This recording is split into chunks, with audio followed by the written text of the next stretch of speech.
Hi guys, welcome to my channel, Watch Autumn Keto. My name is Autumn and I've been on the keto diet since September of 2017. Over the past year and a half, I have lost around 80 pounds with keto, and so I just wanted to make this video today to give you 4 of my tips and tricks for starting and or staying on the keto diet. Tip number 1 is do your research. I feel like a lot of people just jump into the keto diet, and if you don't really take some time to look into it, you just think, oh, butter, bacon, eggs, boom, that's it. And you attempt to do that for a week and it might even work, but then you start to feel burnt out and restricted, and then you're like, oh, the keto diet didn't work for me. And it's not that the keto diet didn't work for you, it's just that enough research wasn't done to understand how to make the diet sustainable for you. As a part of that, I would also say be prepared to know what you're going to eat every day for the first 2 to 4 weeks.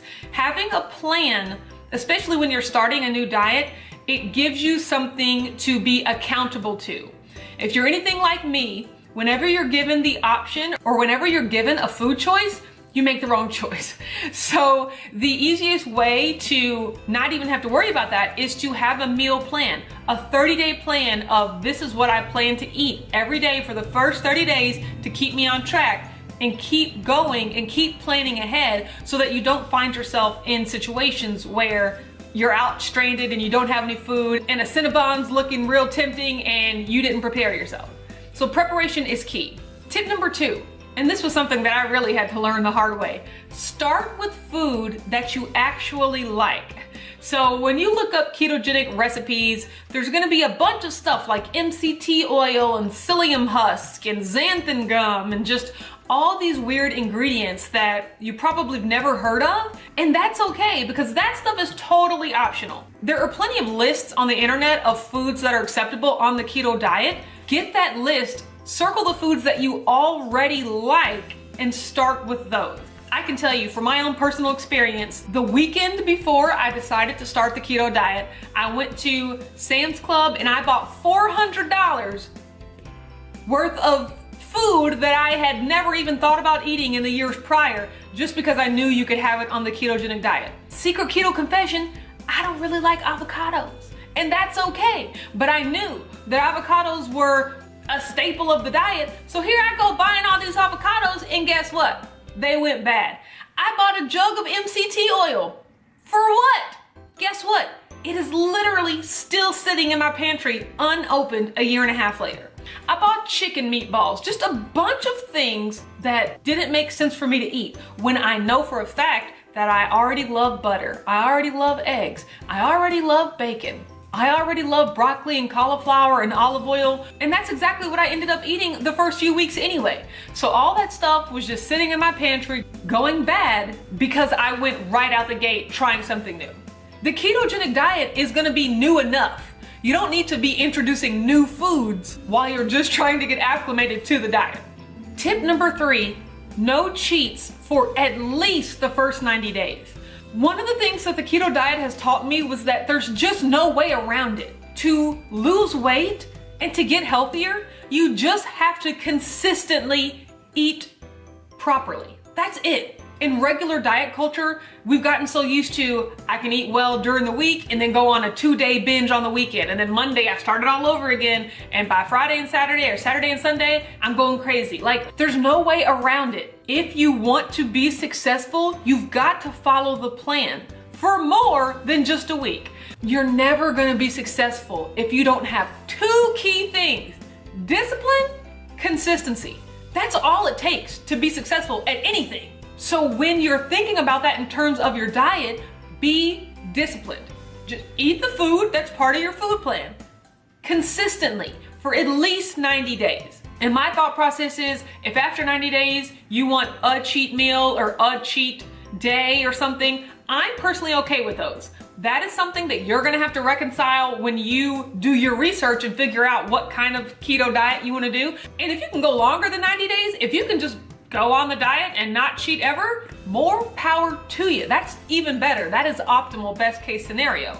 But if in order to make the diet sustainable, you do need a cheat meal or a cheat day, I am a huge proponent of those. I have participated in many a cheat day and I'm still successful on the diet because more times than not, I'm eating on plan. And so I know so many people that will start the diet and maybe the first week they lose 8 pounds and the next week they lose 6 pounds. And then the third week, maybe they lose 1 pound. And then the fourth week, maybe they don't lose any weight. And by the fourth week, it's like, oh no, the diet has stopped working for me. Let me quit.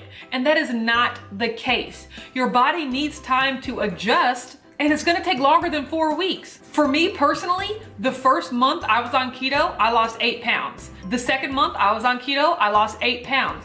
The third month I was on keto, I lost 15 pounds. And if I would have looked at 8 pounds and thought, oh, that's not enough, this diet, I'm not losing quickly enough, this diet's not working for me, I might have given up and not really pushed through to that threshold that really made me realize that, oh wow, keto works if you stick with it and if you're truly disciplined. And I'm really proud of myself because I was one of those 5 on, 2 off type people my entire dieting life, but I made a plan. That's why it's important to make a plan. And I wrote down everything I was gonna eat and I prepared it so that when Saturday came, when the first Saturday of the ketogenic diet came, I had to actually mentally trick myself and pretend I was still at work because that's how we gauge when it's time to eat. It's okay, normally if it was 8:30, I'd be having a coffee and then by 11:30, I'd be having lunch. And so I would gauge when I was supposed to eat on the weekend for when I normally ate at work during the week. And that first Saturday and Sunday that I made it through on plan, on the diet, like that was revolutionary for me because I had just never done it before. And that gives you the confidence to go right back into Monday. And you know, Monday through Friday's a breeze, we can do that. And then the next Saturday and Sunday, you already know that you've done it once before and you can do it again and you can keep doing it. And I did it for 90 days straight.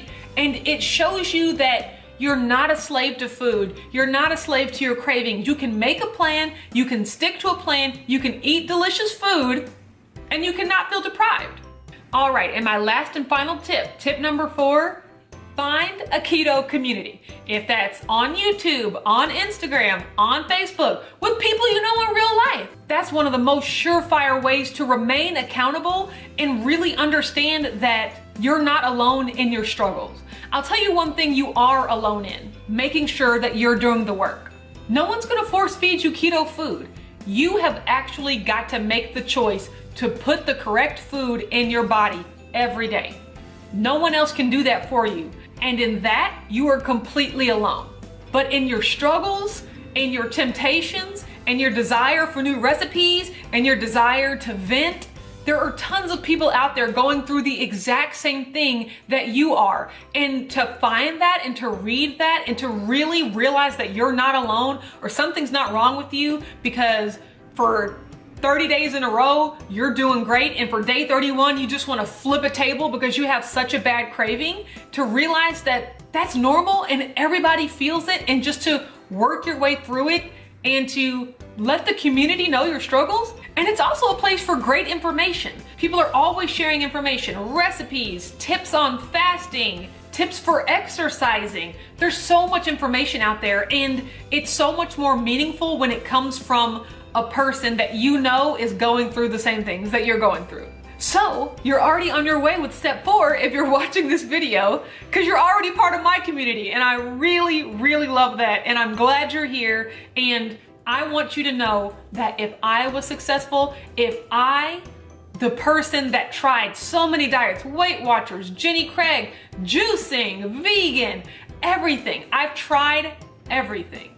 If I can find something that works for me and make up my mind, because that's all it takes. You got to make up your mind. If I can finally get to the point where I made up my mind that I was going to be disciplined and consistent with this diet, if I can do that, anyone can. Because I know exactly how it feels to feel hopeless, to feel, well, I guess I'm just a fat person forever. You know, I guess this is my life now. But to really truly know that that's not the life you want, but to honestly believe that you don't have the power to change it. I'm a slave to donuts. I'm a slave to Doritos. They all taste too good. I can't do it. I'm here to tell you, you can do it.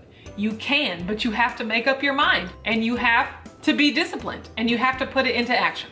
All right, that's enough of me rambling. Thank you so much for watching this video. I hope that these tips helped you if you're just wanting to start the diet, or if maybe you've done the diet for a little bit and you've fallen off. Hopefully you can start to re-implement some of these tips that'll help you be successful this time around.